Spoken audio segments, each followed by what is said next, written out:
experience in the voluntary sector.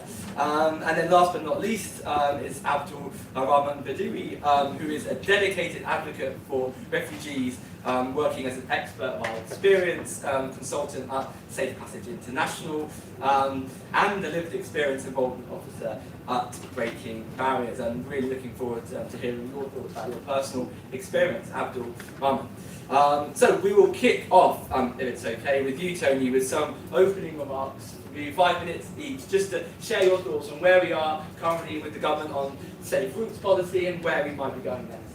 Great, thanks very much, Arlene. Great to be here. I thought I'd maybe start with a constituency perspective, because that's where really what's going on the ground is driving all this. I mean, I, as Marley said, have been elected by people at Folkestone and Hythe, which is on the sea. You can see France from the shores of our amazing coastline. It never has been anything but conservative, or at least that was the case since 1895 and until 2024. And so we're very sort of culturally conservative as an area, and there is an increasing kind of group of people who are green, and I perhaps it's a green-run district council. They are sort of a lot of those supporters are sort of NIMBY-type greens, if I can call them that. Some are more left-wing greens, but then at the same time you've got a very large reform base, and in the most recent elections from May 2025, they won 5 out of 6 wards in our area, and so it's an area where it kind of reflects a lot of the different dynamics that the Labour Party faces nationally. And so, on the doors of the election, the idea that we were going to approach this as a smash the gangs perspective, criminal justice perspective, dealing with, they're not gangs, they're highly sophisticated, organised criminal networks, while at the same time saying that if people have a right, if people are seeking fleeing persecution, then they have a right to seek to claim asylum and have that claim dealt with properly, rather than the perspective that the Tories had, which was to ignore the claim, put it in a big pile, hope the problem goes away, and then come up with a completely ludicrous solution to solve it all. The public were obviously not on board with that. But these kind of core ideas of control and compassion, I think, are very widely held views among people, even those who perhaps have leaned towards reform, and people who I know have knocked on before, who have gone on to vote reform. I think many of those people also accept that those two principles are important. In Parliament then, I would say that the median Labour voter, Labour MP, is pro-refugee convention and pro-European Convention on Human Rights. And we have had a lot of pressure from Reform over the summer with their kind of ludicrous ideas and abhorrent policies. But I think the government here is clear that we need to be in the European Convention on Human Rights, and this discussion of reform of the convention, I'm not sure where that's going to go, because ultimately, it often makes sense to know where you're going to go before you have a discussion about it. And frankly, I don't see any concrete idea about how you would reform the international human rights treaty. Certainly not seeing that as a barrier between having immigration control and not. The one in, one out deal is a human rights compliant Labour version of a returns agreement. We had a returns agreement under the European Union. We came out of the European Union, there was no returns agreement. This government is now negotiating this. And it could only happen because we were in the European Convention. It could only happen because France was in the European Convention. If we were not in there, that could not be an available option. Now, it is also a safe route. It is not, it's not the be-all and end-all, but I do also think that we do need to look at ways that people can come and claim asylum legally. Because obviously one can't deny that if you don't have a pathway to come legally and claim asylum, then what do you expect people to do? Now, I don't believe that will solve the problem of irregular crossings, because there will always be people that will do that. And I think that we do need to do more. I mean, as the chair of the APPG and Refugees, Paul Dubs, he there was a report put out a few months ago that was calling for more safe routes, ideally a pilot scheme where people could apply for asylum from a station of war, possibly in Calais, in order to allow people from a conflict zone to be then coming to the UK and have their claim dealt with according to due process. Now, the government haven't adopted that, they haven't agreed, that's not where they're prepared to go. They point to other things that have been mentioned in the immigration white paper, such as refugees who perhaps working as doctors abroad, bringing people on kind of skilled worker visa pathways for asylum, which is not perhaps a conception of safe routes that I did visit. But that is something that, as I understand, has been happening by way of a pilot for some time, and I understand it's likely to be continued. But look, we do need to keep talking about safe routes. I don't see this one around here as the end of that conversation, and absolutely we'll keep pressing around it. But I do think it's important to realise that I think that scheme has to work, because it is our kind of answer to the question of returns. The political salient of irregular crossings is such, I think there isn't any other option on the table at the moment. So that's what I'm saying. Thank you so much, Tony, and I'm sure there's going to be lots of questions. And I'm tempted to ask, but I need to keep things moving, and I want to maximise the amount of time for the audience to ask questions too. So I will hand over to Monique to talk a little bit about British Red Cross's perspective on safe routes. Thank you, Maddie. I'm Bean from the British Red Cross, and I'm here speaking on behalf of the Safe Routes Coalition, which is an alliance of 7 organisations across the refugee and international development sectors who are united in our view that safe and managed routes are an important part of the picture in terms of reducing the number of people making dangerous journeys. I also wanted to thank the Open Society Foundation for their support for the coalition's work. Just before I go any further, I just wanted to say I'm a hearing aid user, so sometimes I think I'm talking quite loudly, but I might be whispering to myself, I might sound like I am. So if I'm whispering and you can't hear me, please just let me know if that's what's going on. So as I said, I'm here speaking on behalf of the Safe Routes Coalition. I want to take the next few minutes just to set out how vital safe routes are, both to protect people in need, but also to help support the government's priorities on migration. I'm sure that you'd all agree that we want to see an end to dangerous journeys in the Channel. Nobody risks their life unless they feel like they have no other option. And there's many reasons why people might need to leave their country, often fleeing war, violence, persecution. Given those unique, challenging circumstances that are facing refugees, we need specific considerations and specific policies. Safe routes is one of those specific policies. Of course, as we've already heard from Tony and Marnie, managed routes are only one part of the solution. There's a whole series of other things that we need to help build a fair and compassionate asylum system. But that's our focus for today.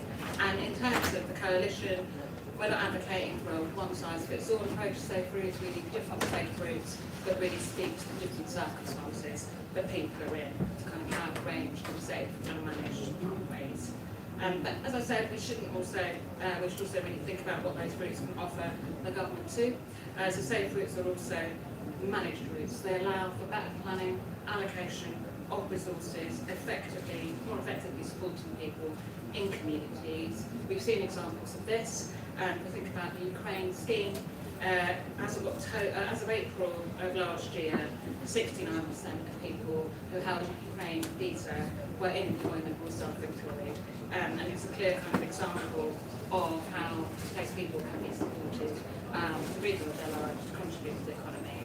And part of the reason for the people that we're in touch with around that experience of Ukraine in the UK is that they had formal support, but also informal support through the Homes in Ukraine scheme to kind of help them navigate employment as well as formal support.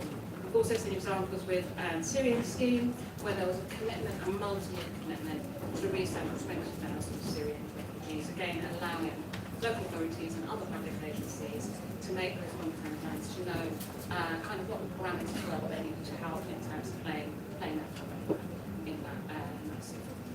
We've also already heard about the UK-France deal, which was signed by the government a couple of months ago.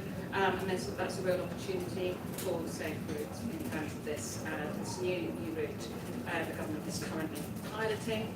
But in order to be effective, it needs to be a genuine and attractive alternative to dangerous journeys in the Channel. It needs to be fair, it needs to be timely, it needs to be accessible, and it needs to be open to everyone who may need protection. And one of the ways that the government can, one of the steps the government can do to make sure that it is an effective scheme is to have more flexibility around what documents are accepted. Because not all nationalities have a passport, so there could be people that are inadvertently excluded. So having flexibility to make sure that it is genuinely open to anyone who might benefit from protection. And we'd also like to see unaccompanied children included in the route from France to the UK as soon as possible, because there's so few routes available to that very vulnerable group of people. We know that colleagues from Safe Passage in 2023 and 2024, almost half of all the unaccompanied children with Safe Passage supported in France were attempted to relocate in the UK. So that's kind of is around the UK-France deal, but we also know that as well as that, we need routes to be expanded and not restricted. So we are concerned about the future of refugee and family reunion, which was suspended earlier this month. We know that's a key route. It's overwhelmingly used by women and children, and that's now suspended until spring 2026, with reforms expected later this year. Concerned about the proposals being suggested around additional language or financial requirements could result in an almost total restriction of family if those thresholds are too high. Cut off that range. Out of the spouses that we submitted across from 2019 to 2020, 97% of them did not commit across the and that had a devastating impact, of course, for refugee families, and also undermine kind of integration, because we know how important families being together is to be able to rebuild their lives. But it will also potentially risk more people making dangerous journeys, risking their lives, finding alternative ways to try to reconnect. So we'd like to see instead new policies that reduce the kind of barriers to employment, investing in English language support for people once they're here, recognition of qualifications, using kind of recognised qualifications from different countries, and employment support, so the kind of support that people need to be able to rebuild their lives once they're here. And so just to kind of circle back to what I said at the beginning, there's no single solution for very complex policy challenge, complex solutions, but in terms of what we're calling for the Safe Routes Coalition, this is something that we work on every day, and the people that we support, we're here and work in partnership to make it. Thank you so much. Yeah, I'm sure we'll be getting into some of those questions around family reunion and the one in one out. There are really shocking figures, actually, about the 97% language requirements. I'll now hand over to Abdul Rahman. Really keen to hear from you about your own experience and your work. Thank you very much. And I'm so glad that I went after Mubin, because she gave the number about the Syrian refugees who came to the UK through one of the safe routes that the government had. And actually, I am one of those individuals who came to the UK through the Syrian resettlement scheme. I came to the UK 7 years ago as a refugee from Syria, after fleeing Syria with my parents, who unfortunately my dad lost his leg during the war in Syria, and we had to flee to Turkey, and then we had to come to the UK from Turkey through the Syrian resettlement scheme. That was 7 years ago. And to be honest, when I came to the UK, I didn't understand how important the safe routes is, because I thought that this is the norm. This is available to everyone. It was available to people from Sudan, from Somalia, from any other country, because the war in Syria just started in 2011. So I thought that those safe routes will exist from before, and they are available for everyone. But they weren't. And it was very hard for me to understand why there are no safe routes for those who are in need, who are in similar situation to me, like people who are suffering, fleeing war, fleeing persecution, and there is literally nowhere for them to flee to. So, just a short story about myself. I came to the UK without speaking a word of English. I didn't know anything. I didn't know where I am, and even the caseworker who brought me and my family from Heathrow Airport. But I didn't know that at that time it was called Heathrow. She put us in my house, and I didn't know where I am. I wanted to buy some stuff, and I couldn't find a way to go and explore the city. But now, 7 years later, I got my British citizenship. I'm working for two amazing organizations, Safe Passage International and Breaking Barriers, and I'm helping refugees to resettle in the UK. And I was part of one of the, I was helping with the Syrian resettlement scheme, and with a team of individuals in North London, we managed to welcome 2 families to the UK through the Syrian resettlement scheme, which was great to see people in the airport, in a similar way that I was there, looking confused, looking suspicious, like they don't trust you, but you are the only person that they know, so they wanted to go with you. And I was at that position, and I was feeling so happy when I was seeing those families, and I welcomed them and then give them that comfort. And I think this is why I understand the importance of having safe routes for refugees, for people who are fleeing persecution. Like, there is no other way for, like, I was thinking, like, do I need to sell all my stuff, get money, and then live with the most dangerous people on earth, the smuggler, and bag them so they can put me on one of those boats, so they can put me in a safe, to send me to a safe place? I will never do that. Like, it's very hard. Why would I do that unless I have been forced by different things, by like unimaginable horror? Unless I faced by that, I will do this. But other than that, I will wait. And to be honest, waiting for resettlement, it wasn't an easy journey. I waited 2 years for my application to be resettled. I was in a place where I was only 16 or 17 years old. I was the only carer and provider for my family after my dad lost his leg and couldn't work. My mom, she became sick because she was pushing my dad's wheelchair in Turkey, in a hilly city, and she got sick as well. So I was the only person who was there, and I had to wait with my family over 2 years to be resettled. So that showed one example as well, that resettlement scheme wasn't always working fully for some of the schemes. Like, for example, the resettlement scheme for Syria, the art schemes, and other schemes, they are not working efficiently. And then we see that the government trying to shut those safe routes. Like, for me, I was like, okay, maybe when I come to the UK, I will work with the UK government so that we can fix the scheme. I've never thought that I have to come to the UK and fight the government to keep the scheme open, or to open more schemes for those refugees and asylum. And then I came to the UK, I'm working, I was very satisfied, but then I was like, I got married, and my wife, she is from Syria, and I need to bring her to the UK. And then I found out the government, when I was with my wife at that time, the income threshold was 18,600 to be able to bring her. So I have to be earning 18,000. The minute that I came to bring her to the UK, the government changed the guidance, and then the income it went up to 29,000 pounds. So I had to work 2 jobs, 45 hours a week, to be able to save that money and save enough money to rent a house so that I can bring my wife to the UK. And now my wife is in the UK. Every single day we are hearing stories about, like, literally threats from the government, from the politicians, from everyone, saying we will make it more difficult for people to stay in the UK, we will make it more difficult for people to do family reunion. And I was like, what else should I do to feel that I belong to this country? I learned English, I'm doing my job, I'm working, I'm doing everything that I could, I'm volunteering with the community.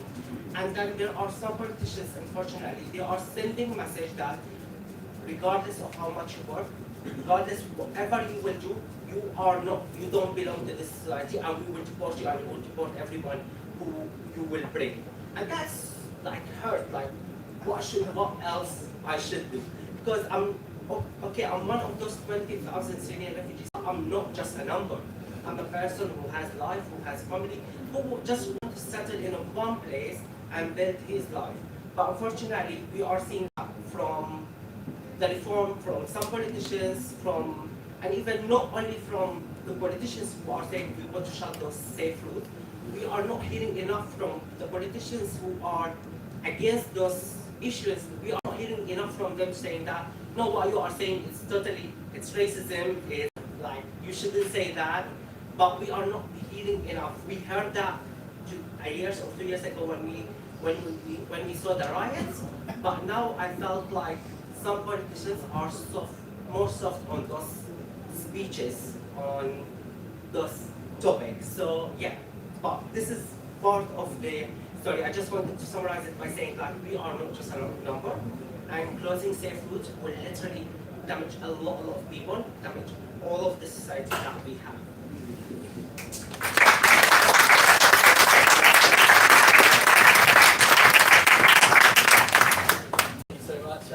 For sharing your experience. I think the points really powerful, so really appreciate you coming today and continue the conversation.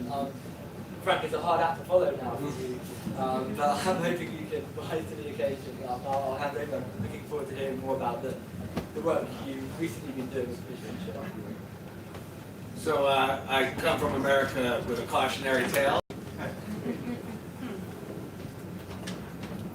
If we don't figure out how to deploy control and compassion just to deal with the small boats challenges in the UK, I fear that like in America, you'll end up with a right-wing populist government that deploys control and cruelty. Right now, I live in Washington, D.C., armed troops, masked agents, people with brown and black faces being tackled and thrown to the ground, brought into detention for questioning without reasonable cause, held until the government decides whether to release them, detain them, or even remove them to foreign gulags. For immigrants and ethnic communities in the United States, it's already a police state. So I think the challenge, I'm honored to be here trying to help out a little bit, because what we saw in the last 4 years was a center-left government that got immigration and asylum wrong. They didn't take it seriously enough. They ceded the narrative to Trump and the Republicans. The Democrats were defined as the party of open borders. And after inflation and the cost of living, it was the big driver, particularly among swing voters, who decided the election in the final days. The gap between Harris and Trump on immigration and border security was 42%. So this issue has rocket fuel. We need to figure out how to demobilize what's happening here in a way that we did not do so in America. Now, one thing that's not well known in America is that we had the greatest policy breakthrough never told. In the last 6 months of the Biden administration, a group of senior officials who had been trying to figure out how to humanely bring down the border arrival numbers in a way that ensured refugee protection, and in my view, they cracked the code. In 2024, well, in December 2023, the monthly arrivals, the numbers in America are going to, let's just say, are in a different order, right? In December 2023, a total of 250,000 people crossed the border through irregular means to apply for asylum. Through a variety of strategies, by December 2024, that number came down to 44,000, a reduction of 81%. And I think what's relevant to the debate here is the three-legged stool that they put together to bring down the numbers. Number one, it rested on international cooperation, particularly with Mexico. Number two, there were restrictions for those who crossed the border illegally who applied for asylum, unless they met a higher standard or had special humanitarian vulnerabilities. They were returned to Mexico, returned to their country of origin. At the same time, safe and legal routes were expanded for people coming from the major source countries that were producing refugees and refugee-like populations. So that over time, it made more sense for a Venezuelan or a Nicaraguan or a Haitian to get in line for the legal humanitarian visa or refugee slots than to pay $10,000 a head to go with a smuggler to the border only to be turned away and have that held against you should you try to return. What happened is that the incentive shifted in a way where people were coming into the United States in significant numbers, 77,000 legal slots a month, were coming in on humanitarian and refugee visas, while the people who were using smugglers to come to the border to cross illegally were going down dramatically. If you adapt it to the small boats challenges, I think you can see that the UK-France agreement perhaps is the foundation, the platform for a real solution. Sundar, can you say hello? Sundar Katwala is the executive director of British Future. He and I just authored a report on how we can actually stop the boats. And we take the lessons from America and try to adapt them to the different conditions of the English Channel, but the elements are the same. A strong agreement with France on returns, an expanded number of safe routes, and restrictions on those who use smugglers with respect to getting asylum. And doing it in a way that's rights compliant. The U.S. program was carefully vetted, and while it never ended up getting contested in the courts, the Department of Justice was very confident that it would work. The point is that if, and this is what we argue in the British Future report, if we scale up the safe routes, if we scale up the number of people who come in by 50-fold, by 10-fold to 50,000 over the course of the next few months, that will create the incentives for people to get in the queue rather than get in the boat, to come on an airplane rather than to risk their life, to be met by a sponsor rather than being put in a hotel, to be given a chance to apply for asylum without having to risk your life to do so. That plan, if fully executed, could in fact bring the numbers down in a way that produces the control that the public in the UK wants, but also deliver the compassion that the majority of people in the UK want too. This is the thing, I'll just end with this. The polling that we release in the report, as well as other research that's been done, shows that while the people who are the loudest on the right don't speak to the majority of people in the UK want to protect refugees. They want to make sure that the UK does its fair share to help people who are fleeing war and persecution. But what the majority also want is for the government to mind the store, for the routes to be controlled, for vetting to happen, for people to be safe. They don't want the chaos. We learned this in America. During the time when the Biden administration was not dealing effectively with border arrivals, the polling was clear. Americans aren't anti-immigrant, they're anti-chaos.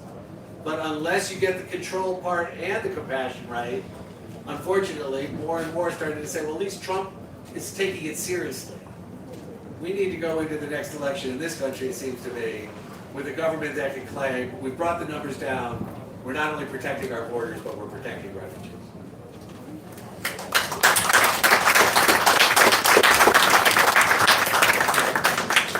Thank you so much, Brian. That was something fascinating and some really important lessons from the Biden administration's experience, which I'm sure we can get into questions as well. We're running a little bit behind, so I'll just I'll ask one question for the panel and then I'll open it up to the audience. So the question I was keen to dig into, and I think you touched on it, is we've seen in the UK a number of schemes now. The Syrian Vulnerable Persons Resettlement Scheme, the Ukraine scheme, the BNO scheme, various different schemes that have helped to support refugees and provided humanitarian protection. And of course, we've seen examples in the US as well. And I wonder, like, building on those examples, are there things that we can take forward if we want to reform the system, make it better, and support integration? What are the key things we can take from those schemes and apply to the current moment? Feel free to open up. go first, if no one else is talking a bit. Thank you, Riley. I talked a little bit about the Ukraine scheme and some of the lessons around employment. I think a couple of things that I'd also highlight from that scheme are that it was flexible. So kind of initially the requirements were to provide biometric information in person at a visa centre, but responding to feedback from people as the scheme was rolled out, the Home Office and introduced flexibility, which meant that people were able to access their data more quickly and more easily, and that resulted in very few people choosing to make it instead. And the scheme also had a broader definition of family in terms of, I think that's a couple of Anyone else would like to comment? The small boats challenge is utterly unique. I mean, I can't see that any of those managed schemes, whether we're talking about the Arab scheme for Afghans or Ukraine, etc., there is no kind of material comparison. I don't know how much we can take from those because they were managed schemes for specific cohorts of people who, in general, were not coupled on small boats. So I think it's all about, as Frank has alluded to, changing the incentives so that it just isn't worth stepping in a boat as opposed to stepping on a lane or doing it in a regular way. But obviously, things like those that are being referred to are obviously relevant. Yeah, thank you. That's an important challenge. And I don't know, Frank, if you've got any sort of lessons about how those schemes like humanitarian parole and those kind of different safe routes were designed and what worked and what didn't in terms of addressing what the Tony's making. Well, I'll make this point. I think calling the UK-France strategy the one-for-one deal is neither accurate nor helpful. It need not be one-for-one. What we learned in America is that the legal slots have to be robust enough so that the choice becomes clear for the migrant. And that's not a one-for-one scheme. I get that diplomacy probably led to that language. But let's hope that they rebrand the effort and that we all go along with the government's efforts to rename because it's really about how could we have capped safe routes and not chaotic boat arrivals. And we don't know exactly. In America, it was honestly a surprise to all of us. I mean, voters said, well, if you fixed it in year 4, why didn't you fix it before? It's because we didn't know how. In fact, this approach of these 3 elements, the way they were scaled and integrated, finally clicked, finally hit. So it's going to take some experimentation and maybe a few setbacks. But the idea of scaling the legal routes, making sure that people aren't benefiting by paying a smuggler rather than minding the queue, and then making sure France is up for it and really cooperating. Can I just ask Frank though something rising from that? Because I think it's again an important challenge back on calling on whether that's accurate or whatever, but it is principle. And so my question to you, I suppose, is what was the basis for doing a cap? Because a cap is by its inherently arbitrary. So how we weigh that? Yeah, What were the principles? that's a good question. So they were monthly caps, so we could be flexible. And it was a nod to public opinion. Unlimited caps are enormously easy to exploit by opponents. Monthly caps, which allowed for flexibility month to month, allowed for the government to claim we are not having an unlimited number of people coming into the country. And were those caps tied to removal numbers? No, they weren't. They weren't. They had 3 different lanes, essentially: refugees, humanitarian visas, and then people who had arrived at the border and were stuck there with something through an app called CPV1. But the total was enough, and the restrictions at the border were enough so that literally of the 4 major source countries over the course of a year, the reduction in irregular arrivals and the patients waiting in line was the reductions were 91% from Cuba, Haiti, Nicaragua, and Venezuela. Major source nations, and people deciding, why would I risk something that's unlikely to work when I can get in line and have a decent shot at getting in legally. And then once the business model of the smugglers essentially collapsed and there was confidence in the safe routes, it was like it became almost, so Trump comes in and the numbers are down and he's taking credit. He does away with all the safe routes, he does away with the refugee convention, he floods the convention in terms of American participation. He's lawlessly and cruelly creating such a condition where when relatives call from those source countries and say, I gotta get out of here, should I come to America? They say, we're afraid to leave the house. But he's created a condition which, and so when I hear Farage talk about mass deportations, it sends a shiver down my spine.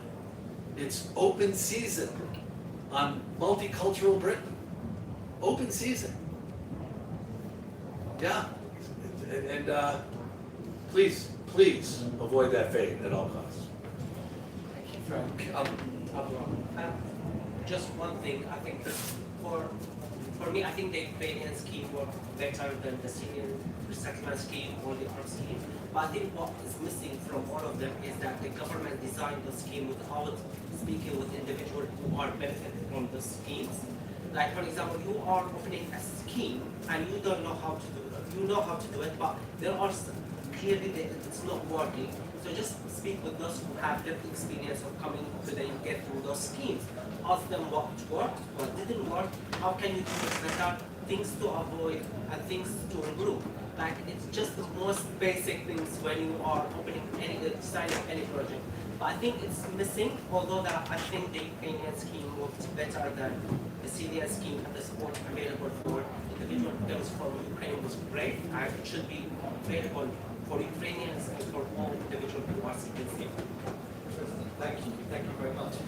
So yeah, I'm going to open up to the audience now. But I think you got there first. I'm going to hand over to you first, and then we'll just go left. Should we do groups of 2 or 3 packs? Yeah. 3. Okay. So well, we'll follow with the third person now. My name is Kerim Balca. I'm from Human Rights Solidarity. I'm providing legal advice to asylum seekers from Turkey who are refused in their legal bid in appeals. I want the panel to know that the immigration officers are the people who apply the regulations. And unfortunately, there is a tendency towards expanded application of the small boat regulation. The small boat regulation was originally meant to be only between Calais and the United Kingdom, but we have received refusal of citizenship in the last 1 year from Turkish refugees who passed to Greece with a boat on claims that they do not of good character because they used a boat from Turkey to Greece.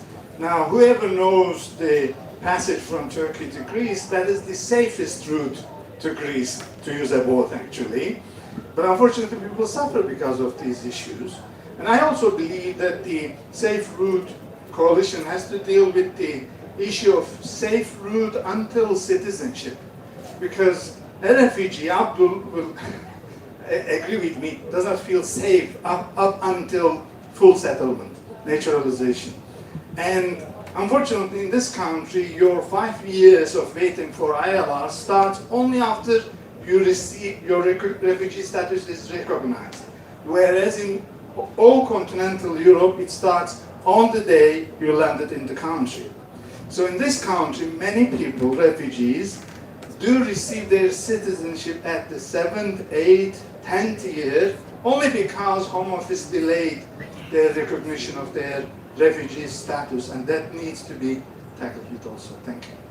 Thank you. Very interesting points and questions. We'll go to the there first, and then. Thank you. I just want to say this is filling me with hope seeing such a full room. I have attended many of these meetings at Party Conference. I'm here from the Public and Commercial Services Union, PCS. We actually represent those workers who are doing the asylum claims, who are processing, and we also represent border staff. I believe, Tony, the report you may have referenced, and we've worked with ALF and Shami Chakrabarti, is our safe passage. We worked with Care for Calais, and it's now Safe Routes. We are still working with Care for Calais. it's something that Abdul went back to, and that is about liaising with individuals who've had lived experience, but also ensuring that the new Home Secretary liaises with our members because they've got the experience of being on the front line. The Home Office has been heavily under-resourced. We were very proud as a union to take the former government to the High Court and beat the Rwanda scheme, which is something that our union waves the flag very, very high. However, the staff who were going to be working on that scheme have been put in to deal with the backlog of asylum, but it's still not enough.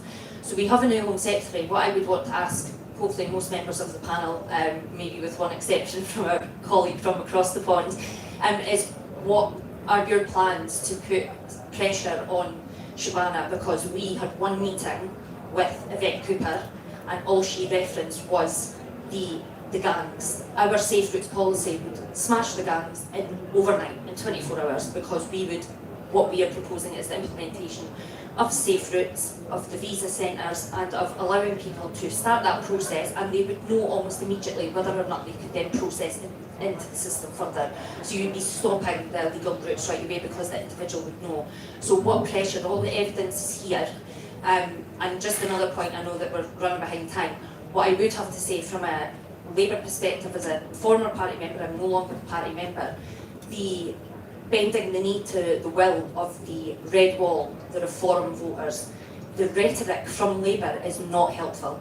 It is lacking in compassion, it is bending to the right, and our communities up and down the country have mobilised in their thousands against the far right. And unfortunately what we've seen in London on the 13th was shameful, it was utterly shameful. And to prescribe organisations or individuals and arrest them for fighting for what is compassion is not the Labour Party that I was a member of for 20 years. And I think that that is an additional area of pressure that we need to put on as all of the organisations here as a collective. Thank you. Thank you. Can I just get the organisation that you work for again? PCS. PCS, okay. Okay, thank you.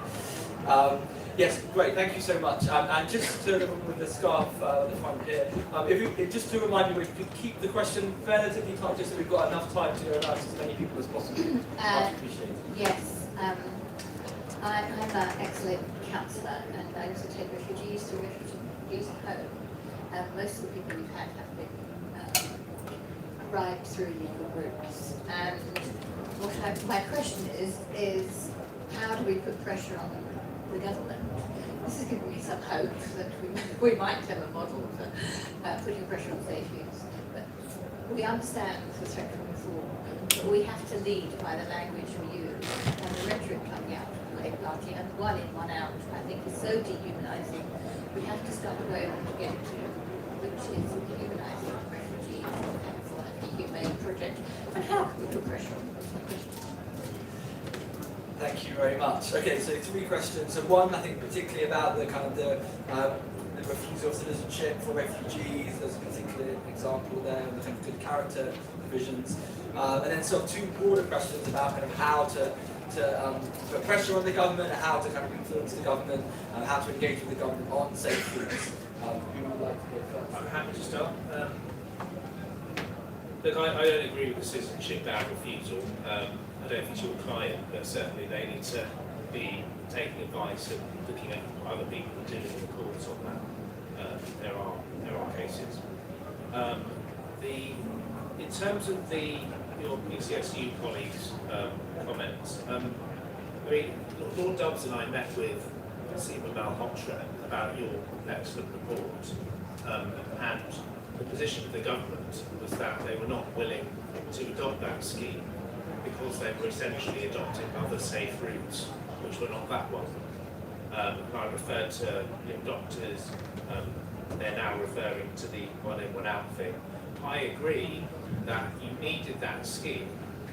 You needed that scheme that you proposed in order to create the evidential basis to argue for more safe routes. Because at the moment, I think what they say is that if you have a scheme like that, it will act as a massive pull factor, and it will essentially back up claims at the top of Calais, and it won't solve the problem. Now, I'm not sure that is right, But I think even the ICRC, for example, has accepted that there is not enough evidence or little evidence either way as to whether that proposition would be true or not, which is why we need the pilot to create the evidential basis. Now, they're not willing to do that, but that is the pressure that we put on them. We'll continue to raise that. As I said, the one in, one out thing is not the end of the conversation about safe routes. But on this sort of wider point about language, look, what I would say is, I think we need to make sure when we talk about this issue that we're talking both about control, but also about compassion. I also think there needs to be talk of returns in there as well, because as much as people who help refugees, and I am in that category because I represented people in that position for very many years, that is not something that sort of fills me with joy. But what Frank is describing is where we are headed unless we grip the problem, and we won't have human rights to either for the population, particularly for this group of people, if we don't solve the problem. Now that does not mean that we throw our principles out the window, absolutely not. But what we have to do is talk to the people who are frustrated that the government cannot grip the border. We have to say to those people that we acknowledge that the government has to decide who comes into the country and who doesn't. But we have to say it in a way which recognises the right to asylum and recognises the rights of the European Convention on Human Rights. Because this government, I can say with absolutely no hesitation, is defending human rights. Because there will not be those rights if this government does not succeed. And that is why I say, particularly in relation to this deal, whatever one calls it, whether it ends up being one in, one out, or whether it ends up being some other kind of ratio, it is fundamental. And I would say that as much as it is uncomfortable, right, it is the ECHR compliant option. And so it's frustrating that there are colleagues who are from this side of the fence who don't feel that Labour is for them. But I would say to you, it is. We can change the way that we talk about these issues. I agree, there needs to be more compassion. There needs to be more about the benefits that immigration brings to our society. But, join with us again, because we are fighting the same battle. Yeah. For sure. But I was making a wider point about those who perhaps... Yeah. Yeah, thank you so much, Tony. Does anyone else want to come in on any of those questions, or should we go to the... Just get certain specific ask around the coalition and engaging with government, and I think they're kind of engaging on the principle of safe routes. So I think there's lots of different groups that would help in this context that we're in, and particularly engaging on the UK front pilot, because that's kind of where the government is, kind of, as we were saying, to pilot, demonstrate those benefits and kind of make it open, accessible, and a real thing for people that we want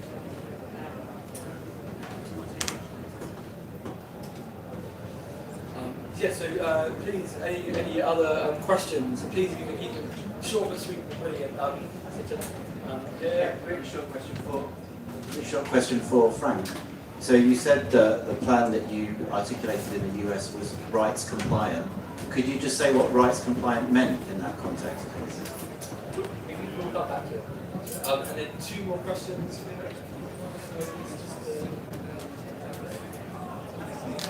Thank you, Gideon from Pathways International.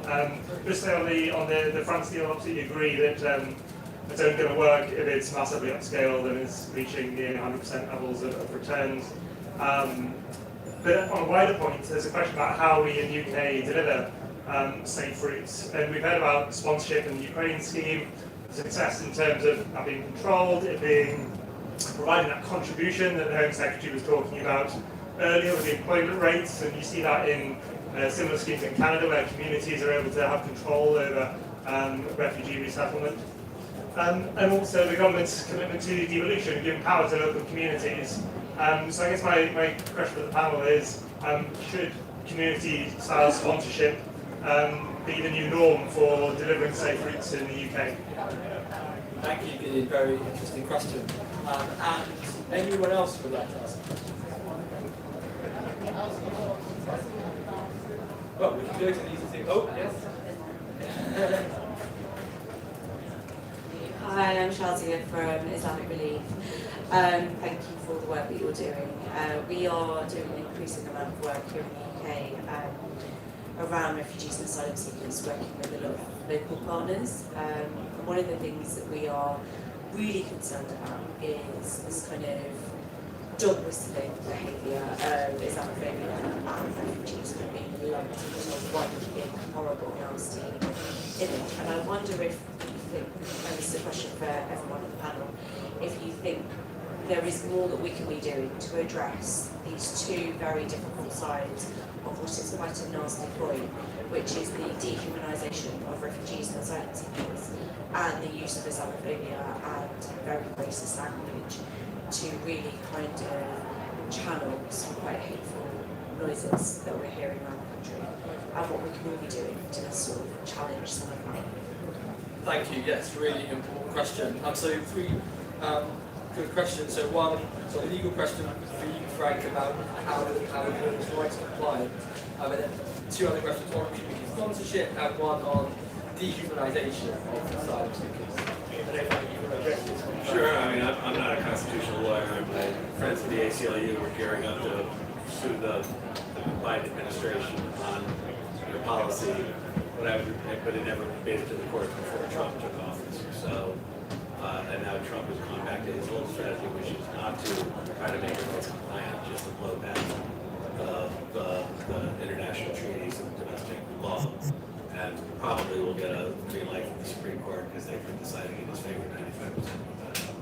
But what the Department of Justice Review said is that, first of all, the main difference at the border for those who are crossing the border without authorization is that they stopped asking, do you fear going back to your country? Someone expressed a fear, they were eligible for a credible fear screening. And they changed the standard, which was, instead of a preponderance, it was a Convention Against Torture standard that was used when people said that. And thirdly, if people were in fact in obvious distress or unaccompanied minors or whatever, they would be protected and be separated from the folks that were being returned quickly. And then the other argument that the government was going to, the administration was going to make in court, was that there are multiple opportunities to apply for refugee protection through the legal schemes we have, and that we're not ending asylum, we're just channeling it more through legal routes. It would have been a big contest in the courts, and so I don't want to. It's a highly contestable proposition that it was easily rights compliant, but there was an attempt to. And as Tony was saying, there's no attempt under Trump, and so the difference is that they were looking for a way to protect refugees at the same time that it could be politically sustainable. Thanks very much. And yes, the questions on community sponsorship or on the dog whistling dehumanization. Sponsorship. I think there is nothing wrong with having like community working together to welcome refugees and asylum seekers. Like, I'm not sure if it's okay to become the normal, but I think seeing that part of the government is not doing enough, I think we need the community to stand more. So I think with the amount of work that the community sponsorship have done recently, I think they've done incredible work with many refugees. And the amazing things about having the community sponsorship program and when the community welcome refugees is that you do not have to welcome refugees only in areas where there is a lot of resources. You could welcome a refugee in your village, like you come together and welcome refugees, so that you also spread refugee community across the country, which is great. And you will also see that welcoming community. So refugees and asylum seekers will feel more welcome to that community because we have a lot of people supporting them. And I think, yeah, it's great. But also there is a lot of work from other organizations, like organizations and charities have to do more as well. I think community sponsorship is absolutely key. I mean, my constituency has set, for example, of how local community refugees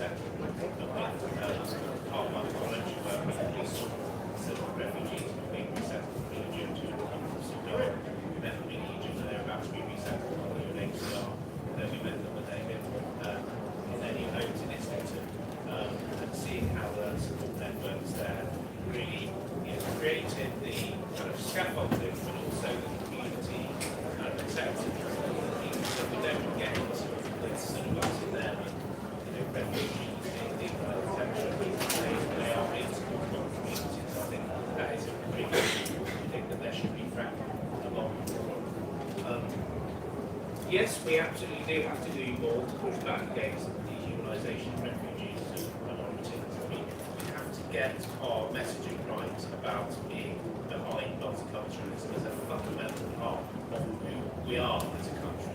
There's absolutely no question about that. We have to be consistent in referring, though, to the fact that I do think that the issue around getting the issue under control is the core part of that. Because I'm not saying that people legitimately feel that they can be racist just because there is border control, but it is a reality that people feel a sense of grievance from unfairness in so many different aspects of life. And it's that issue is totally a lot of different kinds of unfairness.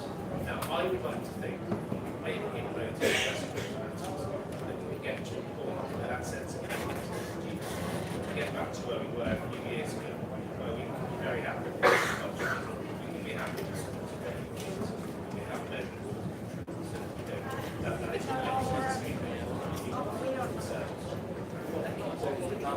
Unless anyone wants to come in, I wonder if we have a very quick final round of a couple of questions, if anyone has them.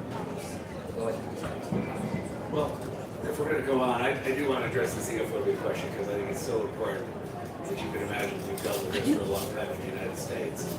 But we've been studying public opinion in the UK on this very carefully. The good news is this, is that there's a majority of people who are pro-refugee, pro-immigrant in the UK. It's just a much harder range of people to mobilize than the haters.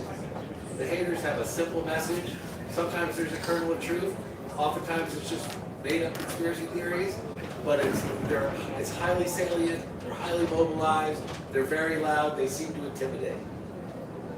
But something like 3/4 of the British people want refugee protection, like that Britain is diverse, support the idea of allowing refugees and immigrants to come in legally.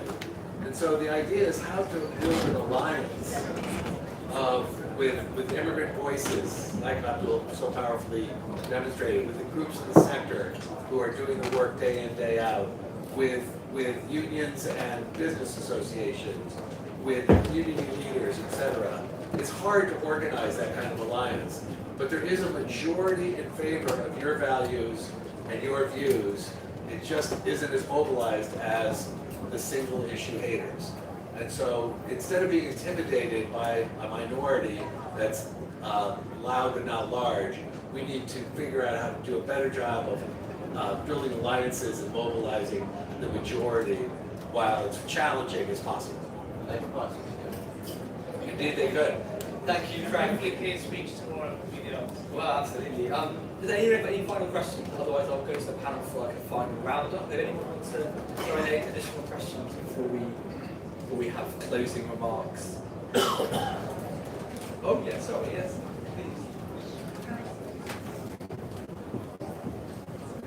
Hi, I'm Chloe Holston. I support Through the Lord Social with their parliamentary work, but as you can probably tell by now, I'm from the US. I was wondering about the TPS, the Temporary Protected Status Scheme, whether that was considered a sort of successful pilot, has some gaps in potentially in implementation and not necessarily perfectly cookie-cutter applicable to the UK, but as a nationality-specific scheme that's prompted by a crisis in a particular country, but that offers safety and humanitarian status. Thanks. Great, thank you. Any final questions?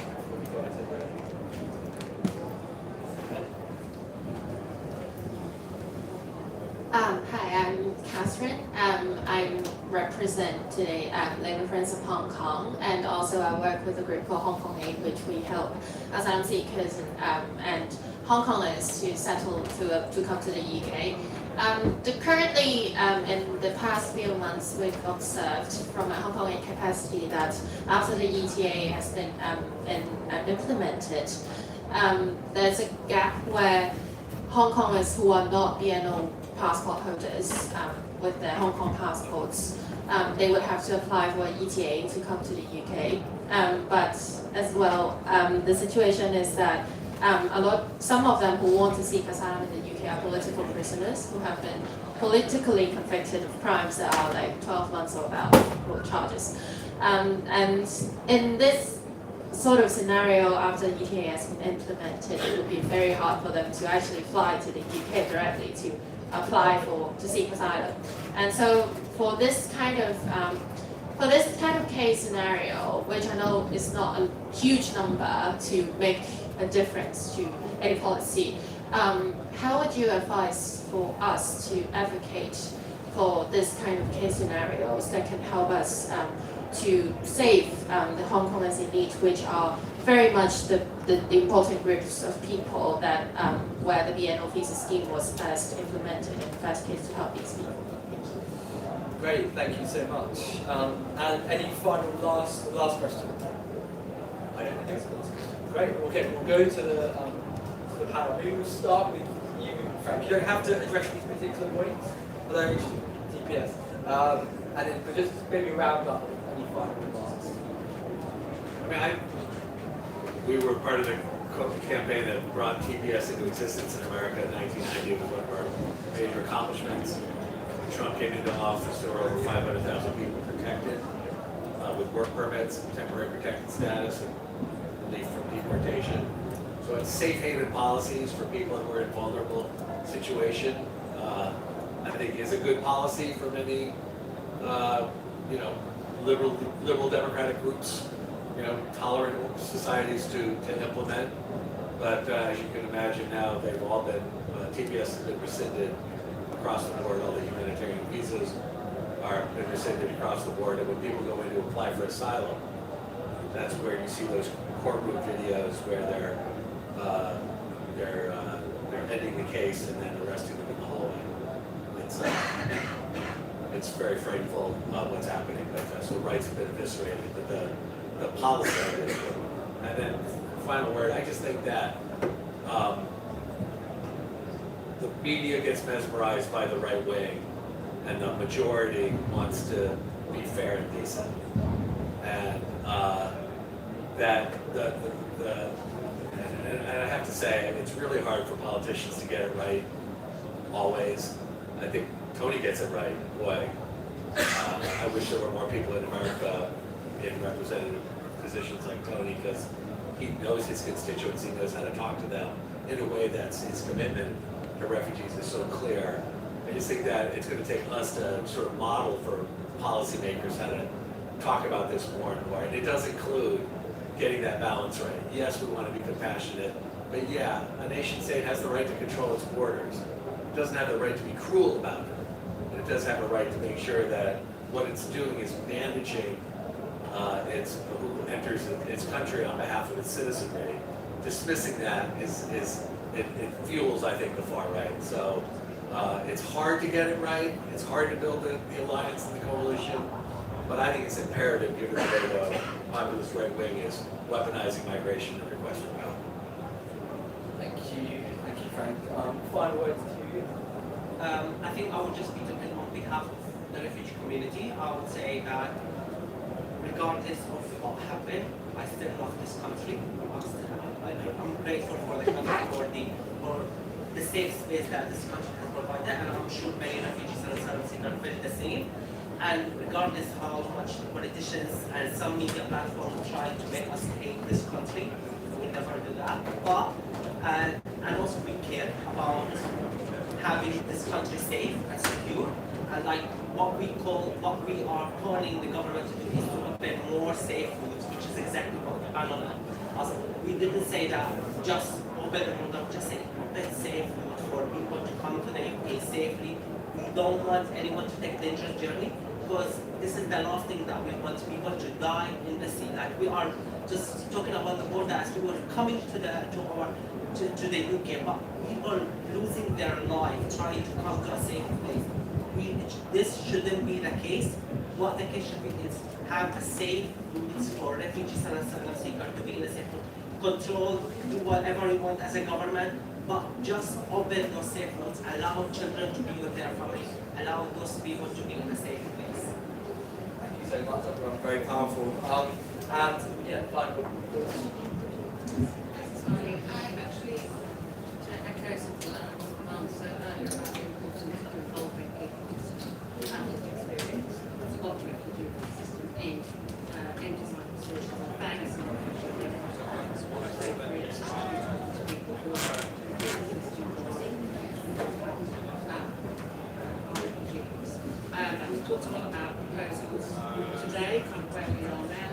safe routes, ideas, doing focus on those, and also the long term, what the future of those sectors. And you have the final Thanks very much, Molly. Look, I'm absolutely petrified by Nigel Farage. I am fearful of what these country will become if we have somebody like him in number 10 Downing Street. And so for me, that is the defining question that we have to ask ourselves. Are we going to support the approach that the party's going to take, or are we going to go down the road of essentially supporting those who would allow him to get in? Now that's not to say that you have to accept things uncritically, because if you think we can be better, tell us to be better. I think Keir is listening to those messages that have come back over the summer, and I really hope that his speech tomorrow will answer those critics who say there isn't enough compassion, there isn't enough clarity about where we as a country actually are. Because we do need to get that right, because we need to bring everyone with us. And what really frustrates me is when I have progressives in my constituency telling me that Labour isn't on the side of human rights. Because as I said earlier, I think Labour is allowing us to have human rights, when otherwise we would not have them. And that is not something that is kind of fantastical to say. And so the answer is we have to build a coalition, which Frank alluded to. It is a complex coalition. There's a lot of different people with a lot of different values in there. We have to keep that coalition together, those who voted for us in 2024. And there's a lot of tensions in that, and there's no pretending that that is easy. But for me, the prize is those rights. The day when I started law school was the 2nd of October 2000, which was the day on which the Human Rights Act came into force. Those values embodied in that convention, in the Refugee Convention, are the values of multicultural Britain, are the values of those who want to live in a society which respects everyone, no matter what colour their skin is. And that, for me, is a prize which we have to fight for. We need to talk to our friends, we need to engage with those who dissent, we need to bring them with us.